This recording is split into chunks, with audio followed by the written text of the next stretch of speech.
Bonjour à tous, bienvenue dans votre magazine Let's Focus On, celui qui valorise des parcours et des initiatives de personnalités afro-caribéennes.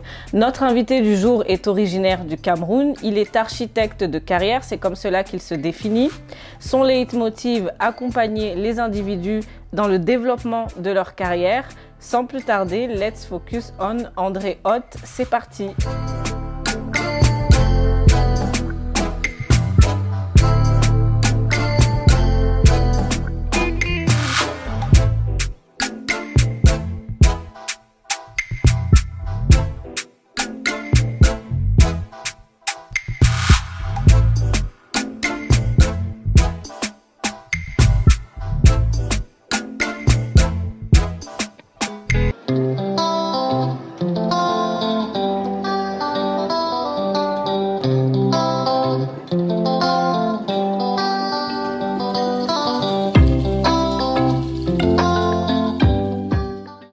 André, bonjour. Bonjour Rachel. Comment allez-vous? Je vais très bien. Très bien. Ouais. Je dis toujours, André, vous êtes en forme, toujours en forme, bien habillé. Quel est votre secret? Il faut nous le donner. Il faut juste se sentir bien et ça se ressent aussi sur la manière de se mettre et de s'habiller. Merci d'être avec nous, en tout cas, André. Merci pour Depuis le l'invitation. temps qu'on veut faire cette interview, Ouais. je précise qu'André est très très occupé, mais à force de persévérance, j'ai obtenu mon interview. André, je rappelle que vous êtes du coup architecte carrière, vous êtes originaire du Cameroun, bien représenté. Je viens de voir en plus. Ah non, non, on va revenir sur tout ça après. D'où vient cette passion, cette vocation à vouloir accompagner les individus dans le développement de leur carrière? Alors, je crois que ça vient de ma vie personnelle, de mon parcours de formation. Je suis ingénieur en informatique. D'accord.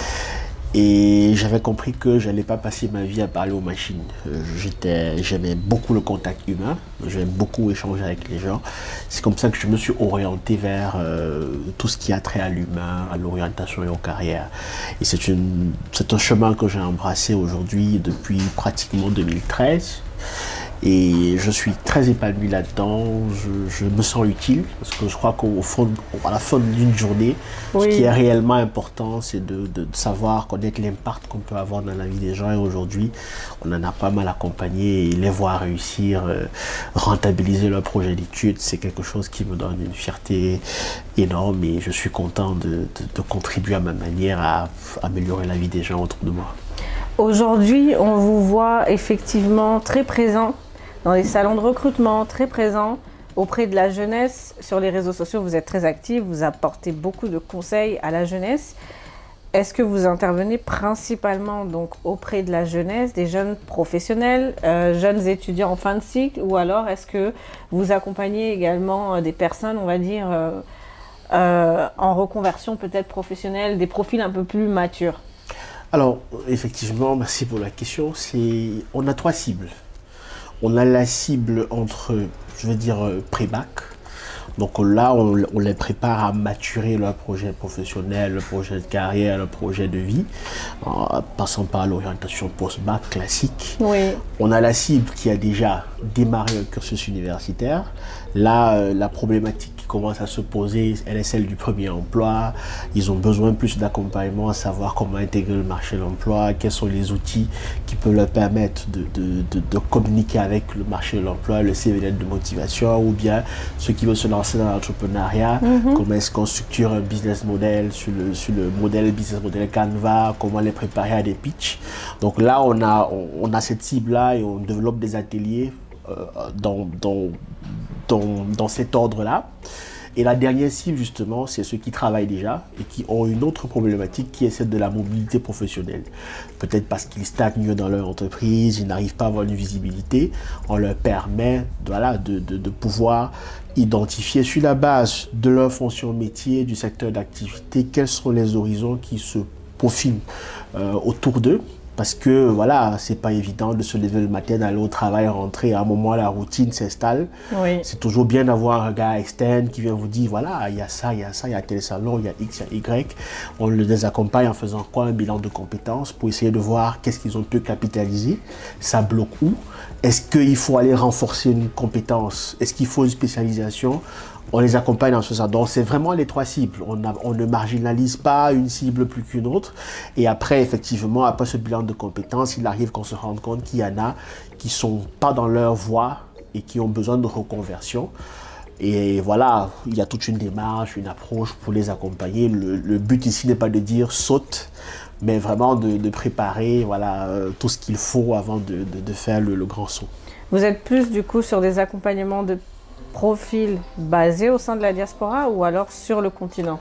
Alors beaucoup plus sur le continent, c'est depuis 2-3 ans que j'ai commencé à accompagner même ceux de la diaspora, à peut-être un retour aussi, parce que c'est une problématique qui commence à se faire ressentir, des profils qui ont voilà, 3, 4, 5 ans d'expérience en Europe et qui ont besoin d'aller voilà, apporter cette expertise sur le continent. Voilà, je les accompagne aussi à leur permettre, parce que pour la plupart, ils sont souvent restés déconnectés de la réalité africaine, du marché de l'emploi en Afrique. Donc, c'est de leur donner des tips qui vont leur permettre de se reconnecter rapidement. Et c'est pour cela que je pense que les salons, la plupart des salons qui ont lieu maintenant en Afrique permettent, offrent cette plateforme, cet environnement de reconnexion, d'avoir des données, des insights terrain qui peuvent leur permettre de mieux apprécier le marché, surtout pour ceux qui ne sont pas rentrés se reconnecter depuis un bon moment déjà. Je vais revenir aussi sur cet aspect, mais avant, quels sont les problèmes que vous constatez en fait dans le cadre de cet accompagnement? Est-ce qu'il y a des problématiques vraiment qui ressortent au niveau peut-être de la recherche d'emploi, difficultés peut-être d'employabilité, toutes ces choses-là? Là, on parle de quelle cible? On parle des jeunes. Qui cherchent le travail? Qui cherchent du travail. Alors, je dirais sur une approche en 3 volets. Le premier, c'est le manque d'information. Mon constat, c'est qu'ils ne connaissent pas leur environnement. Ils ne connaissent pas quels sont les secteurs d'activité qui peuvent avoir besoin de la compétence qu'ils développent. Ça, c'est le premier problème. Le deuxième problème, c'est vraiment un problème de compétence. Il arrive que par rapport aux besoins du marché de l'emploi, le gap en termes de développement de compétences ou de background qu'il faut avoir pour pouvoir être opérationnel rapidement après leur formation, il est vraiment très grand. C'est pour cela qu'ils sont obligés de passer souvent par des stages, par d'autres expériences pour pouvoir arriver vraiment à avoir une expérience soutenue qui leur permettront d'être compris par le marché de l'emploi. Principalement, c'est les 2 axes. Et l'autre chose aussi, c'est le manque d'un environnement. Ici, moi, je conseille souvent aux jeunes de faire recours à une compétence qui s'appelle le mentoring, qui va leur permettre ici, dans des domaines où ils n'ont pas l'expérience, de pouvoir capitaliser sur l'expérience de quelqu'un d'autre et d'en faire un case study sur lequel ils pourront s'appuyer lorsqu'ils vont, ils vont être confrontés à une réalité pareille dans le cadre de leur parcours, de leur expérience. Ça leur permettra de pouvoir s'inspirer de l'expérience de ce mentor-là pour pouvoir tirer leur épingle du jeu. Donc ça, c'est pour moi trois situations que je constate dans l'accompagnement. Le manque de compétences, premièrement, le manque d'information, parce que c'est l'information qui est le nerf de la guerre. Si j'ai une information qu'une entreprise X recrute demain, à 12 h, si j'ai l'information à 13 h, voilà, même si j'avais envie de candidater, c'est trop tard. C'est trop tard, je ne peux plus. Et vraiment, cet accompagnement-là qui leur permet de mûrir leur projet et de pouvoir se démarquer sur le marché de l'emploi. Effectivement, on a déjà évoqué la question du mentorat dans cette émission. Et donc, mon invité partageait donc votre point de vue sur l'importance et le bienfait du mentorat dans sa carrière. Néanmoins, ça m'emmène à vous poser une question qui me préoccupe et qui part d'un constat. On se rend compte aujourd'hui qu'au sein de la diaspora, enfin, je ne dirais pas au sein de la diaspora, mais sur le marché de l'emploi plutôt, les profils les plus valorisés, approchés, sont des profils issus de grandes écoles.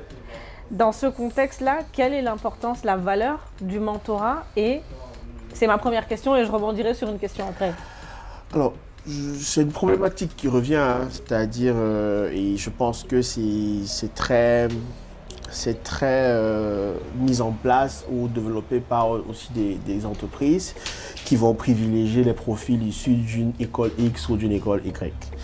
Mais il arrive qu'il y ait des entreprises qui décident de recruter en faisant des tests. Donc, un recrutement qui est basé sur le test, on vient, on fait les tests. Celui qui a la meilleure performance, il a la possibilité d'entrer. Mais est-ce que ces tests sont fiables? On peut rater un test, mais pour autant ne pas être mauvais. On peut rater un test, mais au moins, pour moi, c'est un outil pour pouvoir mettre tout le monde au même pied d'égalité. D'accord. Qu'on ait fait une grande école, qu'on ait fait une école bas de gamme, si je peux me permettre l'expression, devant un test, ça juge la capacité de la personne à être en mesure de délivrer un certain résultat. Donc aujourd'hui, il y a des entreprises qui mettent des process comme ça en place, qui vont permettre de pouvoir se départager des candidats, et on se rend compte qu'il y a des candidats issus des écoles dites bas de gamme ou bien moins cotées que d'autres qui se démarquent, ce qui pose aussi une question centrale qui est le développement de compétences personnelles. Au-delà de, c'est pas le diplôme qui fait la formation, qui fait la personnalité d'une personne. C'est la personne elle-même, de par son environnement, les soft skills qu'il a eu à développer dans le cadre de son parcours, de sa formation, qui feront in fine la personne qu'il est appelé à devenir ou à être. C'est pour cela que j'insiste beaucoup sur tout ce qui est soft skills, tout ce qui est développement personnel, attitude, comportement. Voilà. On peut tous aller à un entretien. Moi, je vais aller tirer à 3 épingles parce que je joue la carte de ma vie. Celui qui est peut-être d'une grande école, parce qu'il n'a peut-être pas de pression, arrivera à l'entretien indigne. Mais sur l'attitude, sur le comportement, sur la façon de préparer l'entretien, il y a beaucoup de choses qui peuvent se jouer. Et je crois que c'est là où il faut amener les jeunes à comprendre que c'est toi qui joues ta partition. L'ensemble des environnements par lesquels il est amené à passer, il est amené à s'exposer, à la fin qui feront la personne qu'il deviendra aux portes du marché de l'emploi. Mais on a quand même cette réalité aujourd'hui qui fait que, on l'a vu, hein, moi-même, pour avoir été RH dans le passé, c'est des choses qu'on a vues. Souvent, le diplôme, aujourd'hui on est quand même à une époque où bon, ça tend à évoluer, mais le diplôme reste quand même plus valorisé que la compétence. Pas dans toutes les entreprises, mais de manière générale. Il y a des environnements qui ont mis ces process en place, on ne peut pas leur en vouloir. Ils savent peut-être pourquoi ils le font. J'en ai moi-même dans certains forums de recrutement eu des débats assez houleux avec des responsables RH sur cette possibilité de laisser l'accès à la formation à tout le monde, l'aspect à l'expérience professionnelle à tout le monde, ne pas juste aller chercher sur des marchés de niche. Ils avaient leur raison, mais je crois qu'il y a un plaidoyer qui continue d'être fait. Si on met en place des graduate programmes avec des critères bien précis, amener les gens à faire des tests, on peut amener à casser cela. Maintenant, ceux qui vont continuer à le pratiquer et qui y croient, c'est bien, mais moi je crois qu'ils passent à côté de très très bons profils parce qu'il y en a partout. C'est pas dans un environnement juste qu'on peut on peut les retrouver. D'accord. André, j'ai une autre question parce que donc on parle d'employabilité, etc. On parle de formation, de mentorat. Est-ce que longtemps, je dirais que les parcours longs ont été idem, valorisés, mis en avant. Aujourd'hui, cette tendance tend à évoluer, peut-être plus en Occident, en France. Comment valoriser, disons, les formations certifiantes, encourager cela sur le continent? Je pose cette question parce qu'on a l'habitude de voir des étudiants venir, donc quitter l'Afrique pour aller se former en Occident, mais sur des parcours, on va dire, longs. Comment valoriser, du coup, les filières courtes, certifiantes, etc. Je pense que le travail doit être fait à deux niveaux. Il y a des écoles déjà qui doivent pouvoir montrer l'importance des certifications. Et il y a le monde de l'entreprise qui doit pouvoir pouvoir mettre cela en avant. Moi, dans mon parcours, il y a un autre volet, peut-être je ne l'ai pas mentionné, c'est ce qu'on appelle la VAE, Oui, l'acquis de l'expérience. oui. Moi, j'ai eu des gens que j'ai accompagnés dans le continent qui avaient un niveau probatoire, donc qui est l'équivalent d'un bac-1, Oui. et qui ont intégré une licence en France, une 3e année de licence. De par son expérience dans le domaine, Oui. quand on a fait la validation des acquis de l'expérience, ça lui donnait un niveau licence. Ça veut dire que rien ne dépasse l'expérience, rien ne dépasse la capacité à faire, rien ne dépasse la capacité à délivrer un résultat. Donc, mais c'est aussi vrai dans un domaine que dans un autre. Moi, je prends un domaine dans lequel j'ai été formé, qui est l'informatique, les certifications. Quelqu'un qui est CCNA ou quelqu'un qui est CCNP, il a un niveau ingénieur dans tout ce qui est infrastructure système. Il n'y a rien à dire avec quelqu'un qui a fait un parcours bac+5. Il n'y a rien à dire. Et sur le plan de métier, quand on dit que tu es certifié Cisco, CCNA ou tu es CCIE, ben, tu as un niveau d'expertise qui a un rang bac+5. Parce que c'est vraiment de l'ingénierie. De la conception à l'implémentation, tu es capable, tu as cette capacité de pouvoir délivrer un résultat sur les équipements Cisco, pour ne citer que cela. Donc, le plaidoyer doit continuer à être fait, à la fois de la part des organismes qui font la promotion des différentes formations, mais aussi de la part des jeunes, des étudiants, qu'ils comprennent qu'à la fin de la journée, ce qui est important, c'est la compétence que tu vends sur le marché de l'emploi.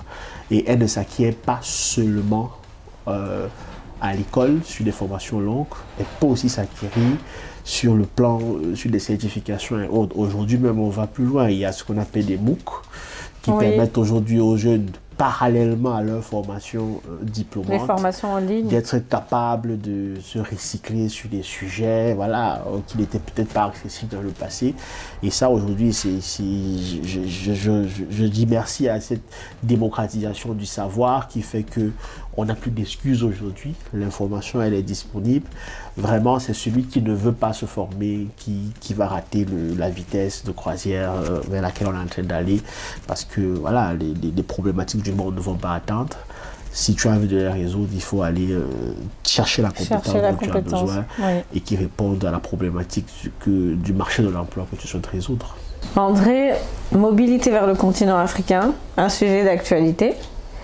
On voit aujourd'hui cette tendance de plusieurs personnes, individus qui manifestent leur volonté, leur besoin d'aller œuvrer sur le continent. Vous encouragez les mobilités sur le continent ? Ben, à 100%, hein. À 100%, je pense que plus que jamais, l'Afrique aujourd'hui a besoin de tous ses enfants pour pouvoir la construire. Et quand je vois toute cette ressource humaine, le potentiel qu'elle est capable de délivrer, la valeur ajoutée qu'elle est capable d'apporter, je crois qu'on en a besoin. Et en tout cas, personnellement, dans la mesure du possible, chaque fois que je peux attraper sur un bon contrat, je n'hésite pas à faire la mise en relation parce que y a rien qui dépasse cette souveraineté, cette identité que les fils et filles de l'Afrique rentrent construire ce continent. Je suis convaincu de la qualité de la ressource humaine, des compétences les compétences poussées qui ont pu être développées, et ce serait vraiment bénéfique qu'on puisse les mettre au service du continent. C'est un sujet qui fait quand même débat, on entend beaucoup de choses, fuite des cerveaux, retour des cerveaux. On ne va pas développer puisque effectivement il y a beaucoup à dire. Merci beaucoup André. Merci. On arrive à la fin de notre échange, mais comme je le dis à tous nos invités, et en plus on clôture la saison 1, André, on a une tradition dans cette émission. Est-ce que vous la connaissez? Je crois que j'ai ma petite idée. Vous la connaissez, les questions insolites? Personne ne peut déroger à la règle des questions insolites. C'est parti.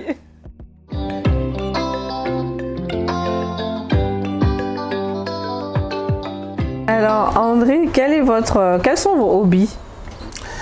Alors, comme hobby, je joue au tennis. C'est le sport que j'aime beaucoup. Je pratique du tennis, du lawn tennis. Et j'aime aussi écrire. Donc peut-être dans quelques mois, j'aurai l'opportunité de dévoiler mon premier livre. Donc je travaille dessus depuis un moment. Voilà, j'aime écrire et je joue au tennis. Vous portez avec fierté les couleurs de votre pays. Qu'est-ce qui vous rend fier d'être Camerounais? Alors, ce qui me rend fier d'être Camerounais, c'est que c'est un pays qui forme beaucoup. Vivre au Cameroun, c'est comme j'aime souvent le dire, toute une expérience professionnelle.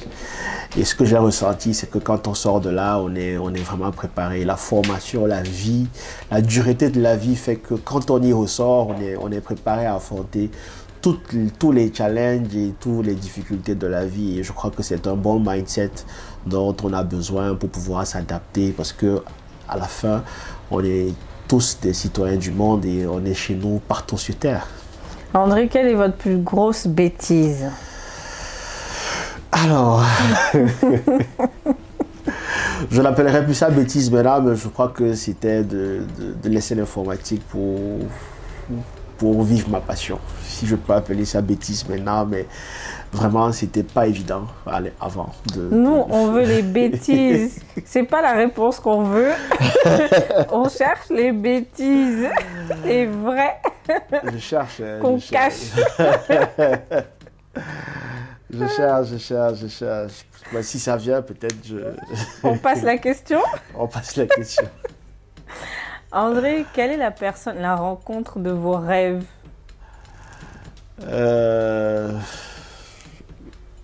De mes rêves ou... Une personne que vous souhaiterez rencontrer, vraiment la rencontre de vos rêves. La rencontre de mes rêves. J'aimerais rencontrer Aliko Dangote. C'est quelqu'un qui m'inspire beaucoup. Je le suis beaucoup. Parce que je pense que pour développer l'Afrique, il faut des industries fortes. Et ce qu'il a fait jusqu'à présent, il a osé. Cette détermination qu'il a de vouloir mettre l'Afrique au plus haut sommet du monde, c'est un sentiment que je partage aussi. J'aimerais bien le rencontrer un jour pour échanger avec lui et apprendre davantage et pourquoi pas faire plus que lui. Merci beaucoup, André. Merci beaucoup. André, un dernier mot à notre audience, à toutes les personnes qui nous regardent. Un dernier mot pour conclure cet échange. Comme mot de fin, je dirais, il faut croire en soi.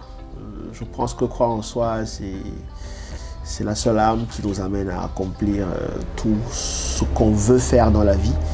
Et je reviens à mon métier de base. Il n'y a rien de plus beau que d'être payé pour faire ce qu'on aime. Donc il faut faire quelque chose que vous aimez et quelque chose qui a de l'impact dans la vie des gens. Et je crois que si on arrive à couper les deux, on contribuera chacun avec sa petite force à rendre le monde meilleur. Faites quelque chose que vous aimez et qui contribue aussi à faire évoluer les autres. Merci beaucoup, André. Je vous propose donc que l'on passe à la découverte de la semaine avec un web designer et graphiste. C'est parti pour la découverte de la semaine avec Jordan.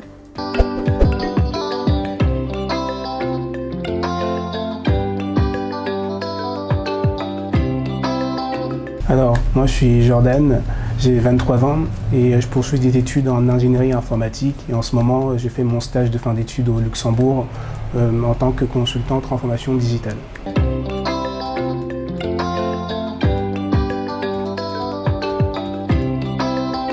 Alors, ça vient de ma personne moi-même parce que j'aime avant tout apporter mon aide aux autres et comme je fais des études d'informatique, je me suis dit je peux utiliser mes compétences pour aider les porteurs de projets. Et donc c'est vraiment venu de là. Donc c'est à peu près il y a 4 ans que j'ai commencé à développer cette expertise autour du web design. Et donc depuis 4 ans, j'accompagne des entrepreneurs de divers secteurs. Donc on part des marques de vêtements comme Scott jusqu'à des maisons d'édition comme Encalévation.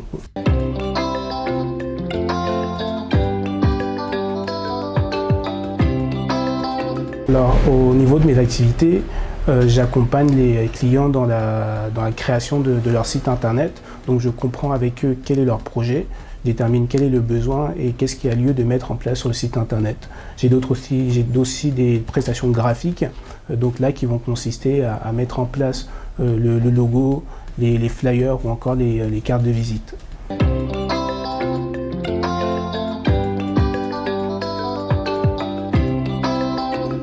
Alors c'est assez varié. J'ai accompagné des entreprises comme la marque de vêtements Scott ou encore des entrepreneurs qui débutent vraiment leur métier. Et vraiment aujourd'hui avec mon associé Rachel Loussika, on a décidé d'allier nos forces pour créer une agence de communication, l'agence Neir.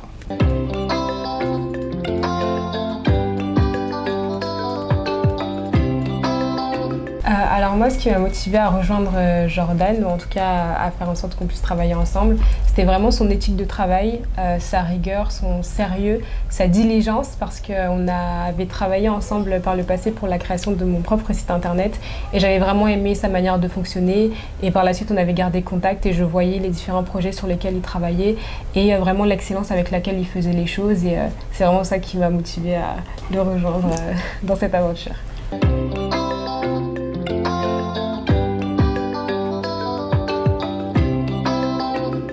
Au niveau des challenges, il faut vraiment s'organiser en fait. Là, comme on débute l'agence, c'est de la structurer administrativement et aussi de structurer en fait vraiment les différents services qu'on veut mettre en place et aussi notre stratégie.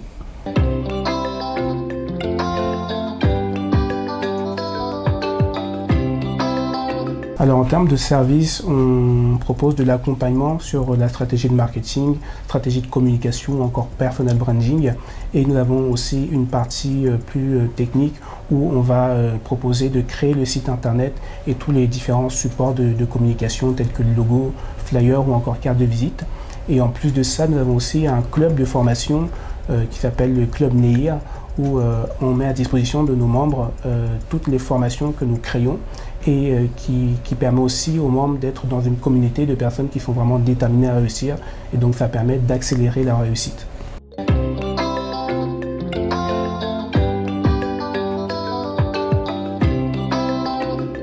Alors ça va être sur Instagram, @agenceneir, sur le site internet agenceneir.com et sur LinkedIn, Agence Neir aussi.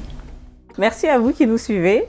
Merci également à toute mon équipe ainsi qu'à tous mes partenaires. À très vite.